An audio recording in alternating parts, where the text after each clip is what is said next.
Okay, everyone, welcome to another week of the Experimental Math Seminar here at Rutgers.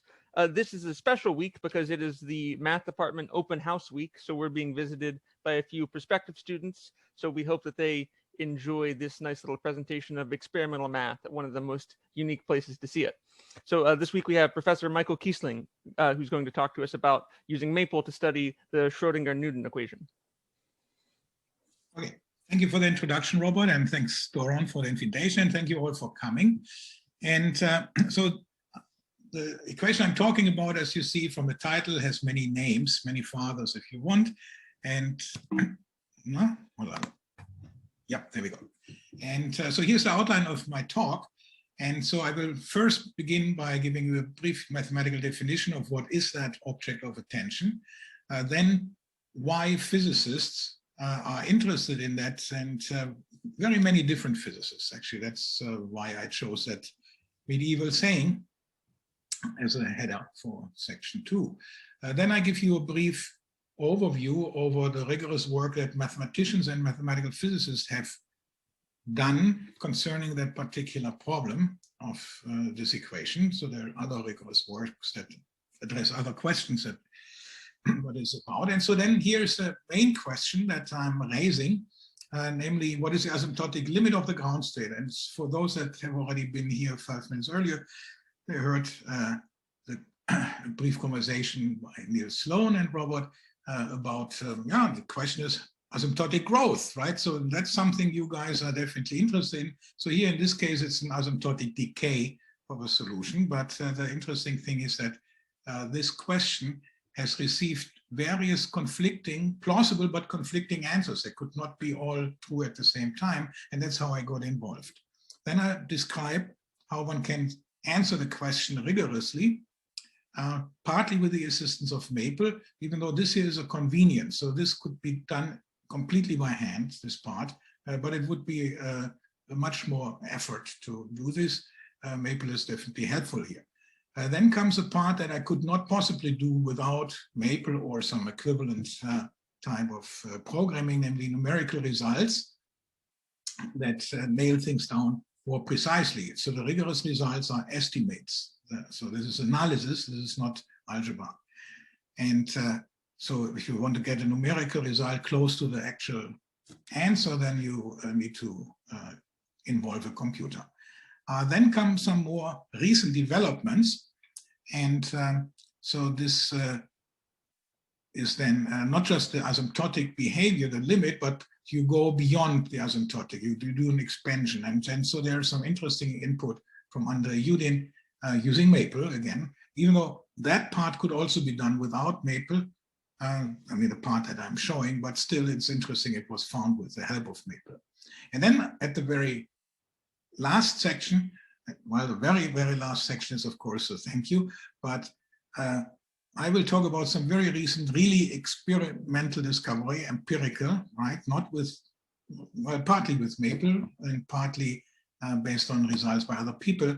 And that raises an exciting question. You know, at least I'm excited about it. And okay, so that's the outline. Let's get started.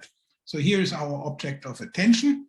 And since, as I said, mostly, of course, in this audience, people don't work with partial differential equations and even less so partial differential integral equations. So let's go through that a little slowly. So the red beast here, the psi, is the unknown that you want to find that solves this equation. And of course, just as an equation, there are many, many possible solutions one can think of, or maybe none.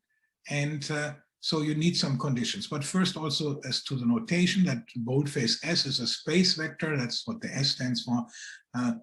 Okay, that's just a triple XYZ, but I will really never use XYZ in the rest of the talk. And Cartesian coordinates, I do that here because then I can explain that symbol del here, delta, that's the Laplacian. It's simply the sum of the second partial derivatives with respect to the 3 Cartesian coordinates, right? And okay, so what you then see here is that this is not a linear, therefore a nonlinear equation, why Schrödinger comes in a moment.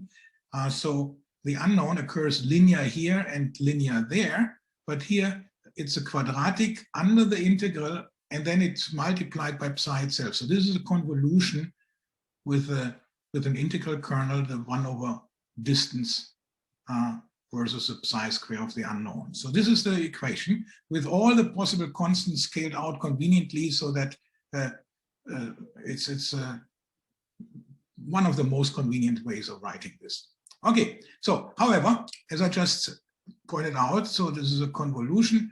Why Schrödinger? Well, how about we just give that a name, no? And maybe also absorb -2 in that beast, and we just call it V. Here down there we go, and we also multiply psi and s and e by other scaling constants. So there is quite some freedom how you can rescale this, and you can then bring this beast into this equivalent form, right? So equivalent under some extra conditions, right?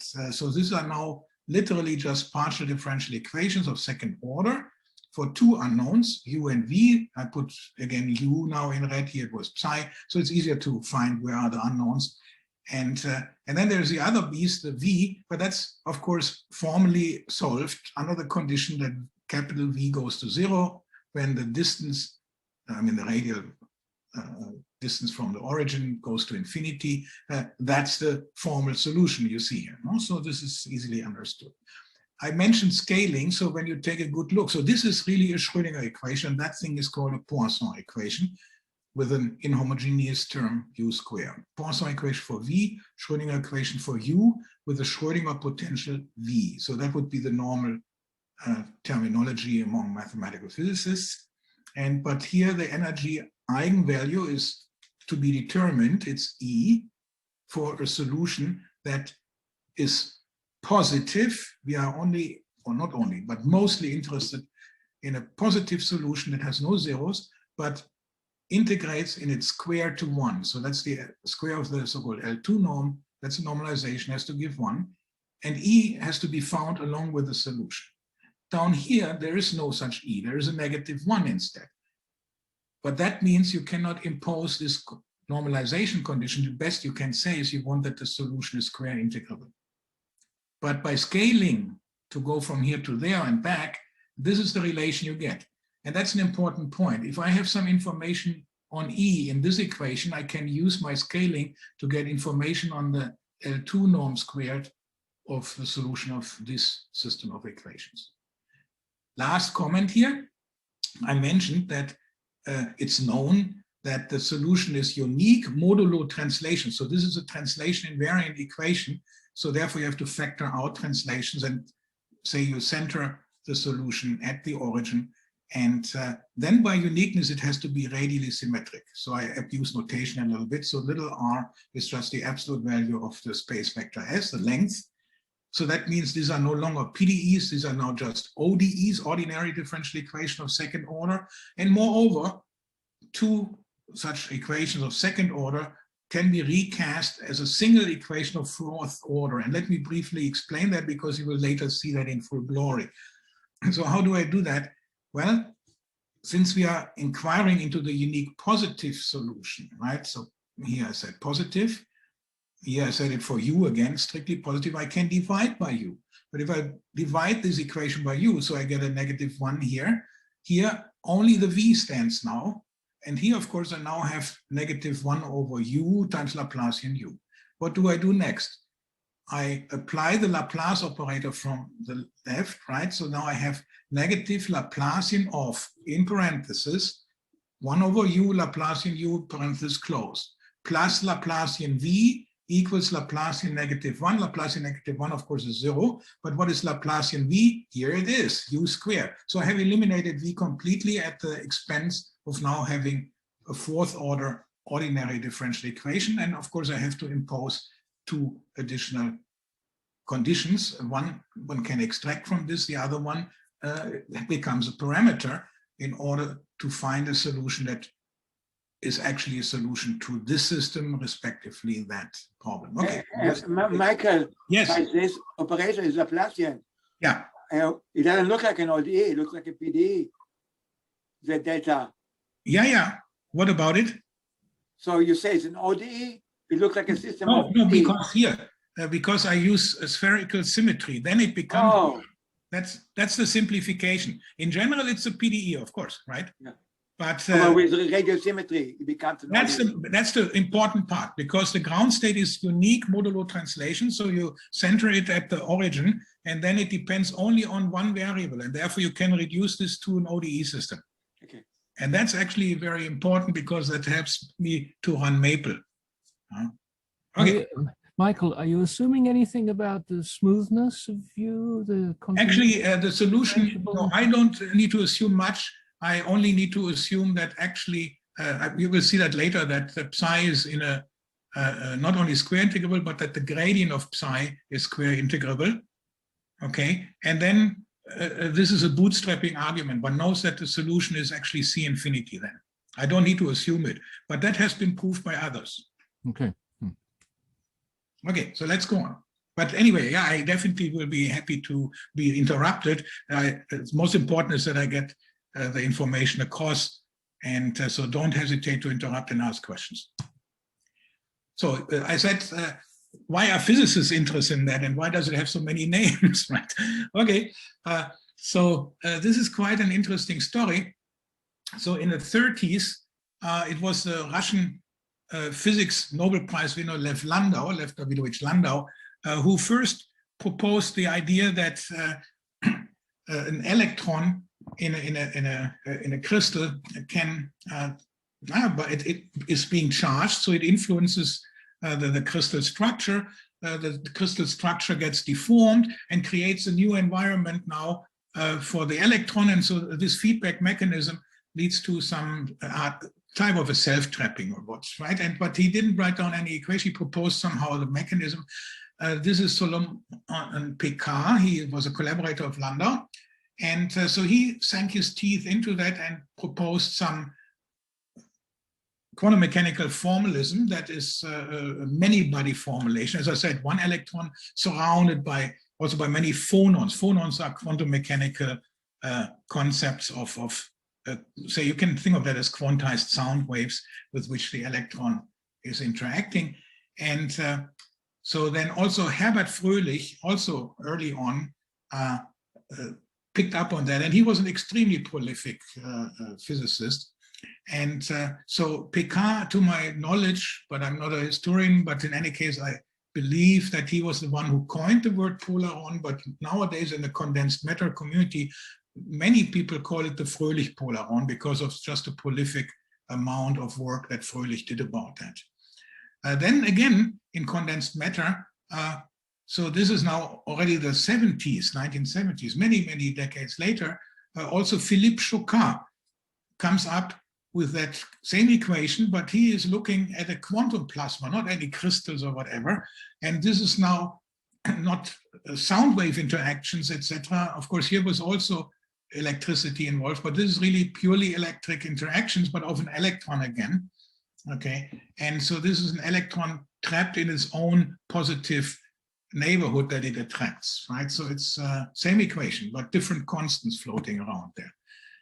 10 years later, there is already quite some speculation about what is going on in the universe. Why are the stars flying so fast through the galaxies, and the galaxies are still there? So the visible mass, that means the shining material, when you estimate how massive it is, it has a gravitational attraction that's way too weak to keep such fast-moving stars bound. So people came up with the idea there must be invisible matter in huge amounts. That's called dark matter, right? And then the question is, what is that? And Rueda and Ruffini proposed that in the 80s, that a very likely candidate is an ultralight spin zero boson, whatever that is. So that's not a clown, but the point is that this was about electrons, which are fermions, and bosons are different beasts. So for instance, light, quantized particles of light are bosons, photons, namely, but they have spin 1. So this is a spin 0 boson, that's something else. And it's massive, but extremely light, not zero though. No? So that's their idea. And they come again up with the same equation, but not for one boson, but for the continuum limit of infinitely many. And then 10 years later comes Nobel Prize winner Roger Penrose. Well, he wasn't Nobel Prize winner then. He won the Nobel Prize in physics last year. And so he did a very speculative thing about the so-called measurement problem in quantum mechanics, and he proposed that gravity will induce somehow the collapse of the quantum mechanical wave function, and he proposed that same equation again. And so this is just telling you why I said so many roads lead to Rome. So completely different physical arguments, same mathematical equation. Okay, and but where the names come from? Okay, 1977, Elliott Leib coined the name Choquard's equation. Other people have called it Pekar's equation, and you also find the combination Choquard-Pekar equation or Pekar-Choquard equation. Roger Penrose coined the word Schroedinger Newton equation. Daniel Greiner and Günther Wunder call it the Newton-Schrödinger equation. And yet other authors, of course, they looked at that system down here, and that's the Schrödinger equation, that's the Poisson equation. So they call that the Schroedinger Poisson system. Okay, so that's for the names. Interesting, however, here's a remark of my own, that the first person who could have written it down and may have done so, but to my best of my knowledge didn't publish it, is Erwin Schrödinger himself in 1926. Why? Because when he wrote down the famous Schrödinger equation that is so successful, he thought of that only as an approximation to another equation, because he was thinking of psi as a matter wave, right? So when I say he thought of that as an approximation, I cannot say he did, because I wasn't in his mind, right? And I cannot read his mind waves anyhow. But put it this way, if he would have consistently put it to paper, how he talked about what he was doing, he should have ended up with that equation and some variations of it, right? So, but he didn't publish it. He talked about this and realized that that's actually the wrong interpretation for the successful equation that he did write down. So all these things you see here, they are not about a single atom, a single electron. So these are many-body effects. These are effective nonlinear equations in space-time. And the equation is the same. Yeah, it's always this equation, except you have different constants, but you can scale them away, right? And so they always end up, this could be gravitational Newton potential. It could also be the electrical Coulomb potential for a negative charge being attracted to a positive fluid, right? So you have different interpretation of that beast. And Michael, is something famously called nonlinear Schrödinger equation, NLS. Is it related? Not quite. That would be an approximation, so that instead of a convolution, you have just absolute value of psi square multiplying psi. That would be the famous nonlinear Schrödinger equation. And then people, of course, modified also the power 2 into something else. So there's a whole family of these nonlinear. So this is a slightly more complicated object because of that non-local term here, right? Does that answer your question, Dawn? Yeah, thank you. Okay. All right. So I decided, since here, okay, these guys are all still alive. These four are not, but Landau is, of course, as a Nobel Prize winner, very famous. What about these other people that you may not see photos of? So I put pictures in to put some faces on the names. This is Herbert Fröhlich. He lived quite long, as you can see. And he was extremely prolific in publishing in condensed matter physics.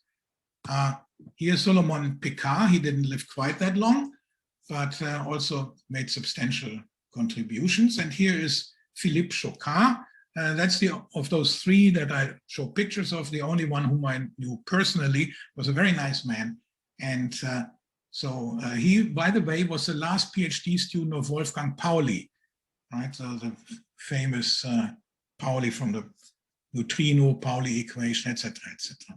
He did his PhD at Zurich, and then later became professor in Switzerland. I believe he was in Lausanne. Okay, here now a brief summary just of important rigorous papers on the ground state problem. The first person ever to actually publish on this was Elliott Leib from Princeton. That is in Studies in Applied Math, is an MIT journal, 1977. So he proved existence and uniqueness of the solution to what he called Choquard's nonlinear equation. Then came two important papers by the Cohen team of Donsker and Varadan. they realized that the equations of Pekar, what he wrote down, this many-body formalism from quantum mechanics, and Pekar also had somehow suggested this equation, as far as I know, but as an approximation. And they proved that in the limit of infinitely many of these jiggling things, the approximation becomes asymptotically exact. So here you have the asymptotics again coming in, using Feynman-Cutts representations and large deviation analysis. So then, late 90s, Lieb and Larry Thomas in CMP also attacked that problem with a different angle. And then come important papers not deriving this equation, but studying what it actually, what are the features. And that happened because of Roger Penrose's work. See, that's late 90s again, because Paul Todd was a PhD student of Roger Penrose. And together with Irene Morose, they published a rigorous paper in nonlinearity. Then Paul Todd himself, 2 years later, in Physics Letters A, and I will get to that. And then comes a very important work from a mathematics perspective by Vitaly Morose and Jean van Schaftingen in Journal of Functional Analysis in 2013. So they do not just look at that particular equation, but a whole family in other space dimensions, and with replacing the 1/distance convolution with 1/distance to a positive power. So that's the Riesz interaction kernel. So I don't know whether these two are actually related, these two Moroses, but that's why I keep putting an I and a V there. So these are different Moroses at least. And then these last two guys also wrote a very nice survey article of rigorous results in Journal of Fixed Point Theory and Applications. Very readable account. So now to the question that I mentioned got so conflicting answers, namely, let's ask, we know now there is a ground state solution, it's spherically symmetric, can be centered at the origin. And but how does it behave asymptotically when the distance from the origin is large, right? So large R behavior. So the Choquard, Pekar, Schroedinger Newton ... equation then takes on, if you assume that this is exponentially concentrated, right, localized, then the convolution integral becomes very simple, right? It becomes simply the L2 norm of psi divided by the distance, but the L2 norm of psi is normalized to be 1, so it's 1/distance, and that's just -2 was the prefactor that's already there. So that's what you get, and when you look at that, you realize from your college physics course that you may have taken that this is exactly the Schrödinger equation for the hydrogenic ion problem. So 1 electron and 1 nucleus. Except that, of course, you don't see charges here. So, but it's formally mathematically the same problem. And assuming this is now true everywhere, this has a ground state solution, which is extremely simple. It's just the exponential function with a prefactor that is determined so that the square of this integrates in 3 dimensions to 1. But it is only a solution if E is -1. So that is known. That's the lowest eigenvalue of this linear eigenvalue problem. Okay, now why conflicting answers? So this confused people, and it confused me for a while too. Namely, here's now the mixed messages you find in the literature. Here's the paper by Paul Todd and Irene Morose in 1999, Nonlinearity. They claim, but do not prove, that the asymptotic behavior of U is this, and that's different, right? So here was just exponential. So they say it's an exponential divided by R and then come lower order terms, so that you can neglect versus this term. 1 year later, 2 Indian theoretical physicists, Kumar and Soni, published in Physics Letters A the claim that no, it is exactly like here, right? Both things even. So they say it's e to minus r and energy of the Schroedinger Newton equation is -1. And they say also other things.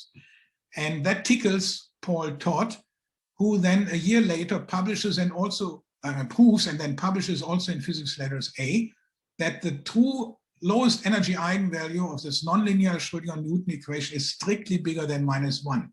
So that means Kumar and Soni cannot be right? But he doesn't point out what's wrong in the paper. And when you look through that, it looks pretty plausible what they are doing. And then come this important work of Vitaly Morose and Jean van Schaftingen that they prove rigorously that this is the correct asymptotics. There is a constant A, whatever it is, times the exponential factor, and then comes divided by r to a power, and that power is strictly less than 1. And they even say what it formally relates to, namely it is the unknown L2 norm of the solution U, right, of that Schroedinger Poisson system in this decomposition where the little u shows up.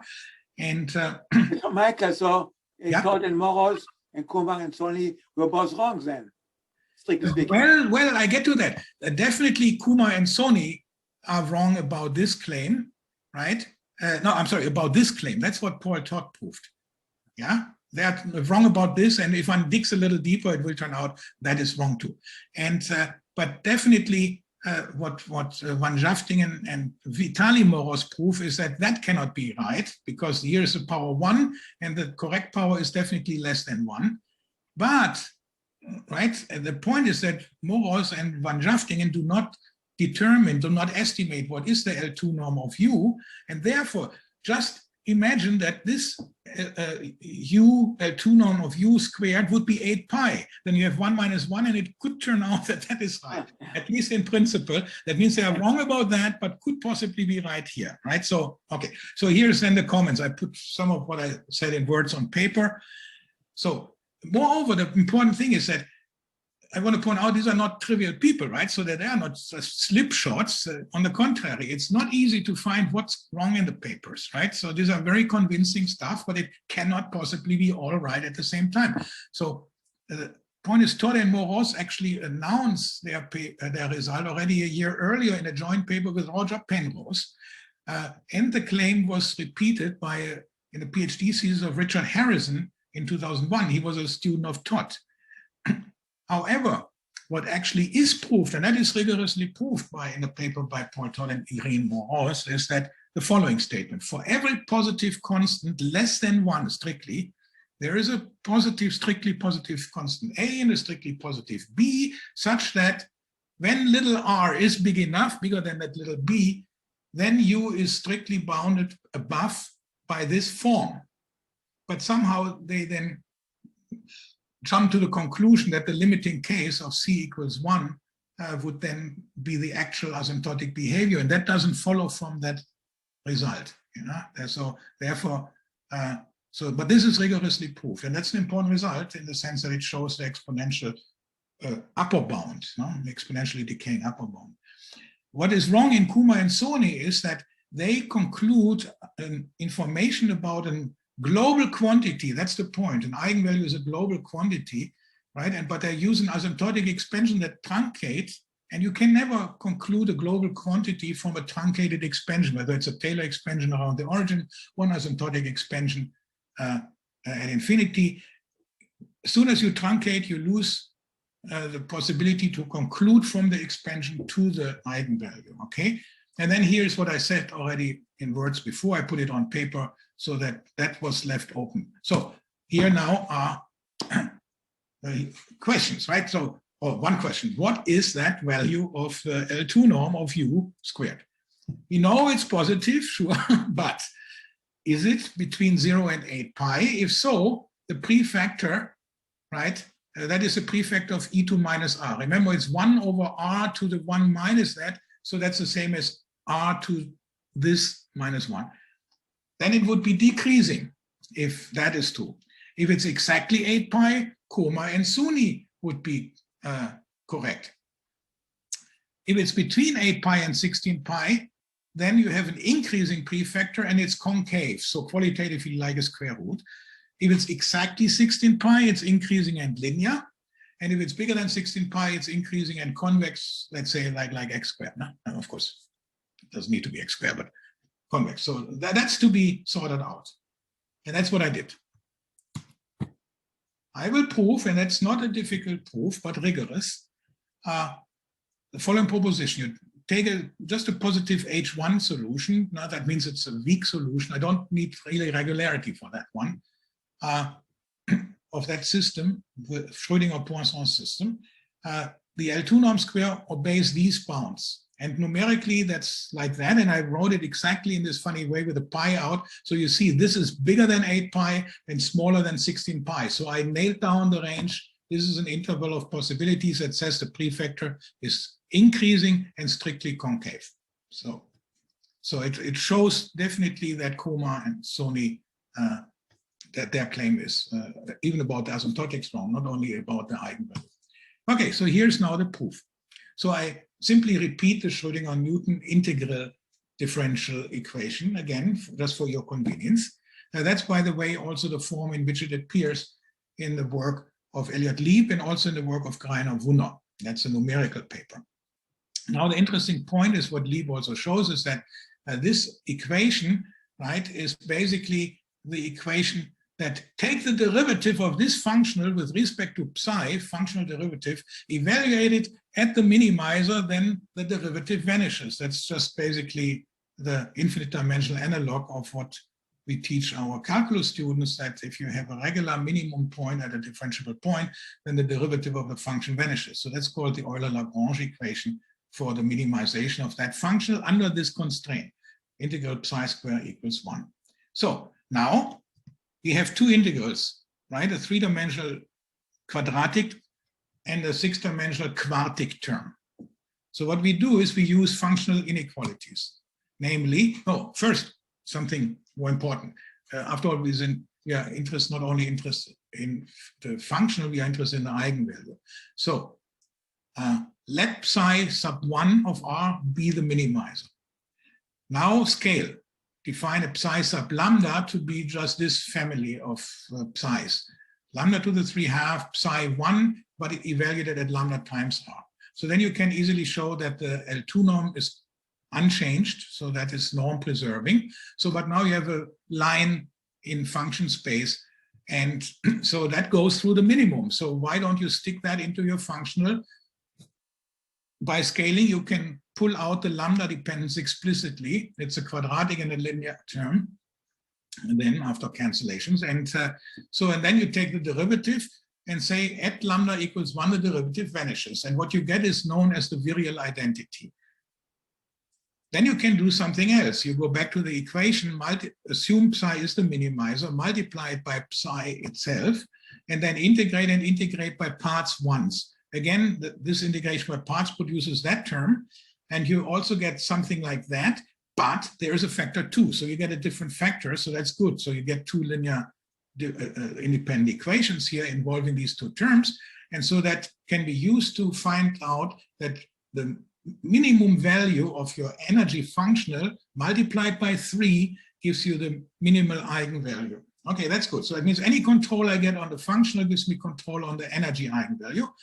And from the energy eigenvalue, I can get by scaling the L2 norm of U squared, as I had shown earlier, and I will show it again. So that means I get control over U.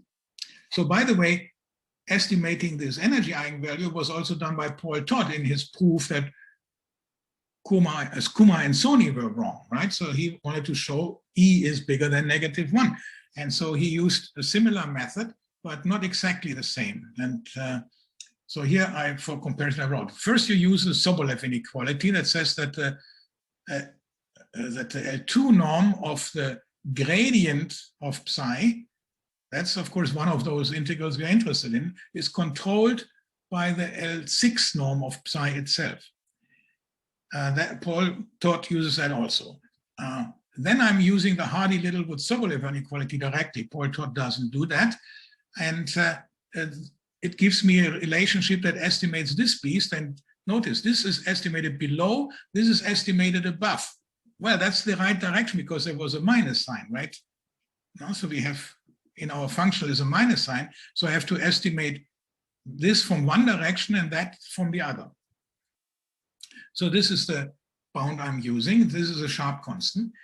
And then finally, you have to relate that beast here to that one. And that's done by a Hölder inequality. And now, interestingly, even though Paul Todd doesn't use this inequality, he also ends up with this functional and then uses the same Hölder inequality to relate this to psi 6. And the interesting thing is the prefactor is, of course, the L2 norm, which we know is 1. So that makes life a little easier. Now, let's define the L2 norm to be x. right? So the sixth power of the not the L2 norm, the L6 norm is x. So the sixth power of the L6 norm is then just this integral. So x to the 6, you stick that definition in your concatenated list of inequalities, and you find this bound from below. The ground state value of the energy function is bounded below by this quadratic expression in the L6 norm. The problem is we don't know the L6 norm. So to be on the safe side, you now minimize over x, and that's what you get, and that's it. Multiply by 3, you get the lower bound on the energy eigenvalue. Now you scale up here. That's the scaling, and you get correspondingly then a lower bound. Notice there's a minus sign involved, but here's an absolute value, and then there's a 1 over, so you have to keep track of how the inequalities switch, but this is the lower bound you get. That is absolutely then explicit, and that is numerically clearly bigger than 8 pi. How do we get the upper bound? That's where I used Maple. So I use the same technique that Paul Todd uses, except I'm using a different trial function.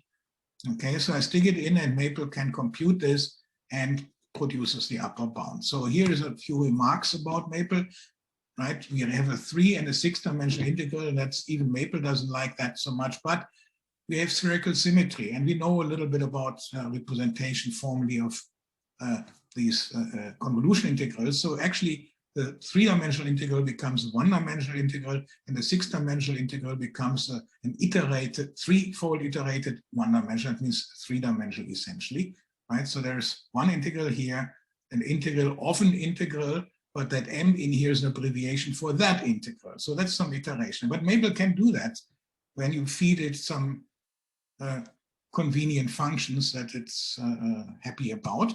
And so for comparison, of course, I had to check. So I also tested what I get when I use the test tile function that Paul Todd was using.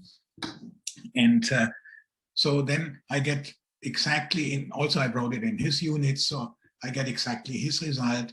And so here's a remark, because here all the units are scaled out. If you scale back to physical units, that's you get exactly the result, the estimate in Penrose's quantum units, no? So that you find in Paul Todd's paper. Now I use the same algorithm. I just stick in a different trial function, and I get that result down here. And when you look, you see, this is an upper bound to a negative quantity. This is more negative than that. So I get a better upper bound than Paul Todd. Not by much, no, minus 0.29 something, and I get minus 0.31. No? And so it turns out. It's possible to exist even better ones.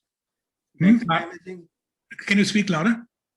Is it possible that exist even better ones than the one? Yeah. This is not because I did numerical computation. This is not exact, but it's pretty good. You will see that in a moment. That's not the sharp bound to this. So there are definitely better ones, but I tried a little bit, but I didn't find anything that Maple would do for me, right? So so it's quite remarkable. The interesting thing is, see, this has a faster decay at infinity than this is actually a decay that comes closer to the truth, right? Except for the missing prefactor. And this decays even faster, but on the other hand, they are both tiny. So the contributions from far away doesn't matter that much. It's apparently important that this beast is more Gaussian. Well, it is a Gaussian, right? While this is clearly not a Gaussian near the origin. So that must be the reason where this difference comes from. You know? Numerical results, right? So as I said, these other Maple results I could have done by hand. It would have just taken me so much longer. Good. So now we have this interval where we know the L2 norm is sitting, and we know even qualitatively what the behavior of the prefactor is. But can we get actually a good numerical idea of what it really is? And so I was looking through the literature on numerical results, and I didn't find any that addressed exactly that question. What is the U square norm there? Right? And but as I told you, by scaling, you can get from the energy eigenvalues that have been numerically computed with good precision, you can get information about what that is. So I took the results of Greiner-Wunner on the energy, and rescaled it, and I found 14.04 pi. And then I did my own Maple calculations because I wanted to check a number of other things too. And as a test, yes, I found 14.03 pi. So that's pretty good agreement for numerical results. So I was confident that my algorithm works. So here then is what I told you early on in full beauty, the fourth order ordinary differential equation. Here's a derivative, here's a derivative, here's one, and there's one. So it's 4 in total, but clearly the equation is nonlinear, u square here, then there's a u and a 1 over u there. Initial conditions, one can show that the first and third derivative at the origin vanish, while these two, you only know the sign. These you have to play with. Depending on what you do, you get different solutions. Most you have to reject. The point is that given any of positive u values, there is a unique u prime prime at 0, which must be negative, such that the solution is always positive and goes to 0 at infinity. But the point is, the way it goes to infinity may fail the logarithmic asymptotics. The logarithmic asymptotics is -1 slope -1, okay? So therefore you have to then also play with that guy. So that means you have two guys to adjust as parameters. So I do an interval halving method, and I'm using a Maple program, Choquard 4th, 5th order Runge-Kutta method. So it's pre-programmed. Okay, so here's then an illustration what happens. So I already fixed a pretty good approximation to the u0 value here for convenience. And this is now a family of solution curves, local solution curves that depend on what I choose to be the second derivative at the origin. If I make it positive, it whoosh goes up and actually explodes the solution. So then I make it eventually negative, it goes down first and then explodes. But you see that the minimum value migrates to the right and also lowers itself. So you can imagine that if you keep going, then eventually there will be an envelope if that really moves to infinity, which it does. And so the envelope, the lower envelope of all the red curves is your ground state solution, yeah, for that value of u0. Now the point is you still have to look at how exactly does it behave near infinity. I come to that on the next slide. Point is, if you make the second derivative to negative, that's the green curves, you see it hits 0 here. And then you can continue with 0. That's, of course, a weak solution. But the Schroedinger equation, right, the ground state never is 0. So this is an artifact of working with a fourth order equation. You hit it with a Laplacian, so you lose information. Therefore, there are lots of solutions that are not admissible. So it's somehow interesting. You have just this one line that is in between, right? Not line, I mean curve. And that's the upper envelope to the green curve. So that's, here's what it is then. That's a pretty good numerical approximation.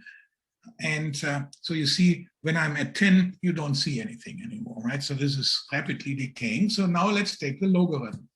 Oh no, before the logarithm, this is now the L2 norm inside a ball of radius r. And so if I let little r go to infinity, it becomes the L2 norm actually squared of what we want. And so you see very quickly you get the asymptotic value. That's the 14.03 pi here. Here I wrote it.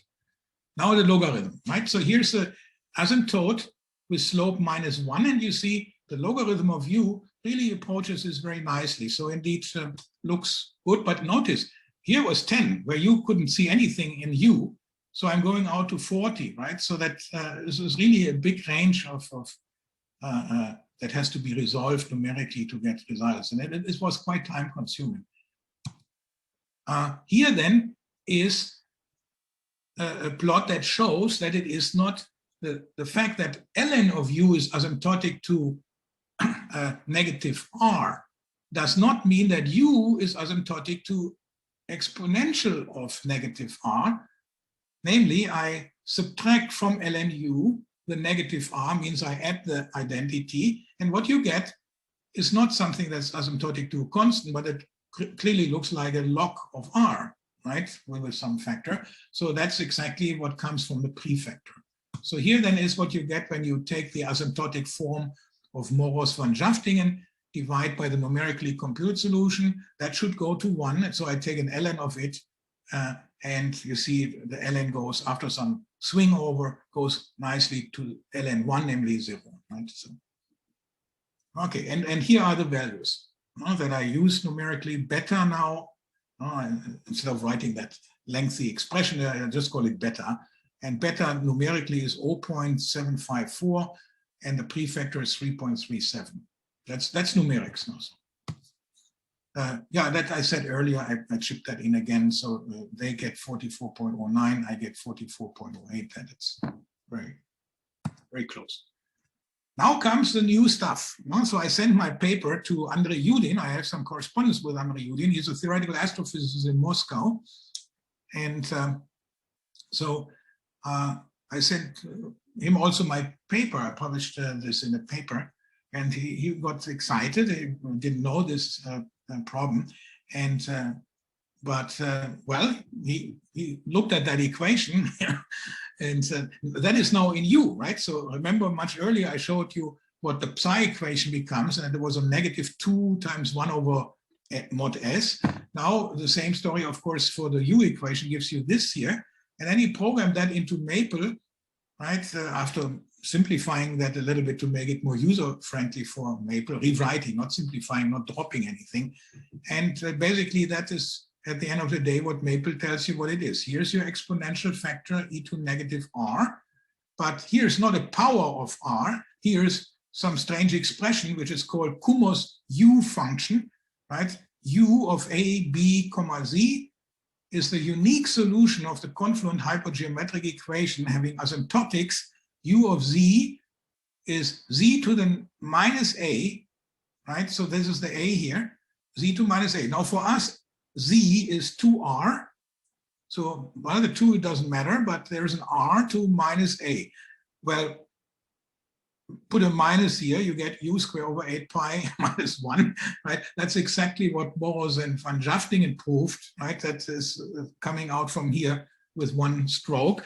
But if you then look at the expansion, make now the sort of the analog of the Taylor expansion around infinity, so to speak, you get now infinitely many lower order terms coming out. So how good is that? Well, here's a plot. You see the numerically computed ground state in blue. In green, you see the asymptotic form of Vitaly Morozh and Jean van Schaftingen with the numerical values that I computed.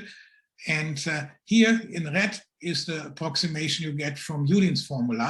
And you see it's indeed much better. Of course, it's the exact formal solution to the asymptotic form of the PDE, right? Or integral PDE. So therefore, you neglect terms of the PDE. It has to become bad at some point, and you see here. But look how far in it comes. It comes all the way from infinity, and here at 4, you are still good. At 3, you're still good, and then you taper off. This is a remarkable good approximation. So, question: can one prove this? That the Kummer function really captures all the terms that are of power law, or do the terms that were neglected in the asymptotic expansion of the equation itself, do they also correct additional power law terms? No? Or indeed are only terms that are themselves smaller beyond all orders missing? And what are these? These are trans-series questions. So, and I have started this, some collaboration here with Andrey and with Ovidio Costin, former colleague of us here at Rutgers, who is at Ohio State and an expert on trans-series. Now comes some exciting last moment. I'm almost running out of time now, but we started also 2 minutes later, so because of chit-chatting. So this is empirical. This is empirical. Greiner and Wunner, they looked at the excited states. Pierre-Lyons in the 1980s had proved that there are infinitely many states that go through 0 with corresponding eigenvalues. And many people tried to compute that numerically, and also empirically people saw that there is this kind of rule for the energy eigenvalues. And these are funny things called quantum effects. But point is that Greiner and Wunner, well, actually, the people found something more close to that. So Greiner and Wunner gave a plausible vindication, not rigorous, but plausible, that the so-called Einstein, and I'm glad Doran has Einstein at his wall, I mean a photo of Einstein, the Einstein-Brillouin-Keller quantization techniques, that's before Schrödinger equation, applied to this convolution term, right, produces this kind of energy spectrum, and the mu n are called quantum defects. There's some way how to compute them from classical action integrals. So Greiner Wunner do that numerically and extract this empirical formula from their numerical results. If you plug that in here and make sure you pull out the numerical factor of n to get such a thing, then you get this. And now look, I put that in red, and this is the asymptotics that we get. Is that a coincidence, right? Or is there something deeper? Can one prove this? That's it. And thanks to everyone for listening. Thanks to many people with whom I had interesting discussions about that: Parker Hund, Eric Ling, Andrey Yudin, Jean van Schaftingen, Ovidio Costin. And here I mentioned my paper. In fact, the paper is correct, but I state the proposition, the upper bound with a square root 2 too weak. And that was because I made a factor 2 typo in my Maple program that didn't affect the comparison with my results with that of Paul Todd, but scaling it to the U, there slipped in an unnecessary factor. So what I reported in my talk is the better result, the correct result. Okay, thank you for your listening. Everyone, please, let's thank Michael for this interesting talk. And this ends the formal part of this talk, but people are welcome to ask questions. I have a general questions. Yes. So about the discrepancy in one of these apparent discrepancy. They were all in physics papers? And well, it depends. Kuma and Sony definitely are theoretical physicists, and their work was not meant to be rigorous. But I mean, they know what they are doing somehow, but they, well, they shot in their foot also. Paul Todd is clearly a mathematician. He's a professor of mathematics emeritus at Oxford University, and Van Schaftingen and Vitaly Moros, they are analysts. Van Schaftingen is in Brussels, and not in Brussels, so in Leuven in Belgium, and is a very good analyst. And so you see, it's a mix of people. And Greiner and Wunner are theoretical physicists that work a lot with large-scale computations. Yeah. And Andrey Yudin is a theoretical physicist too. So it's a mix of people interested in that, both mathematicians, of course, Elliott Leib, mathematical physicist par excellence. Right. And I have another question. Yeah. This is mathematical physics. So can it be verified experimentally, completely experimentally? No, it's computer, or it's only theoretical interest? Well, look, the analysis proof of Vitaly Moros and Jean van Schaftingen produced the leading order term of the asymptotics, right? And that is what you get by Maple, by solving somehow the asymptotic form of the Schroedinger Newton equation. And so, yeah, it looks like certain things can be done completely with computer, but I'm not sure how far. No? So there's a mix of analysis and then algebra coming in. No? And it's really interesting how you can use Maple so effectively. Yeah, it's amazing. And so in particular, look here, this is completely empirical. I call that experimental math, right? So it's of course numerical, but this coincidence of this 0.754, right? I mean, these are two different things, but why the same value? Can you really prove that the actual complete result is exactly that what comes out of the asymptotics of the ground state? Well, that's an interesting question that should be provable to whether it's coincidence or not. Michael, I had a quick question. Yeah, sure. At one point, you were giving upper bounds on this E1 quantity, and you discovered better upper bounds by plugging in better functions into this algorithm. Mm-hmm. Would it be interesting at all to sit down and have some kind of like systematic computer search for better and better functions that might give you better and better upper bounds, or is it not so fascinating at this point? Presumably at this point, not that fascinating anymore, because what was an interesting question is when I just scroll up. So I listed all these questions.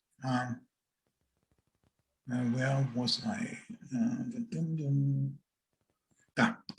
Yeah. Yeah? So as long as this was not decided, yes, the answer to your question would have been yes, right? So find better and better, right, to both upper and lower bounds. Of course, the lower bound comes from the Sobolev, etc. inequality, and that already says definitely we are, no, I'm sorry, this one. This one is ruled out by the lower bound, but then you also want to know, where do I end up here, right? But now we do know it is actually increasing and concave. The interval is small enough, so I don't think it would be of interest to find systematically even better bounds now. But there will be related questions where you have such a slew of possibilities, and if they can be treated with sticking in trial functions, then exactly what you are asking, I would answer with yes, yes, try to do it more systematically. Not in this case, but I have related question. I can tell you, maybe you can do that. Thanks for a very, very stimulating talk. This ends this talk. Thank you very much. Yeah. Okay, Everyone, thanks for coming out, and thanks for all the prospective students who stuck with us. It looks like they're all gone now, but maybe they'll come back in a year. I hope. I hope I didn't scare them away. So everyone have a good spring break, and we'll see you back here the following week for another talk. Also for me, have a good spring break, everyone. Stay safe, and see you then in a couple of weeks. Bye now. Goodbye. Bye, everyone.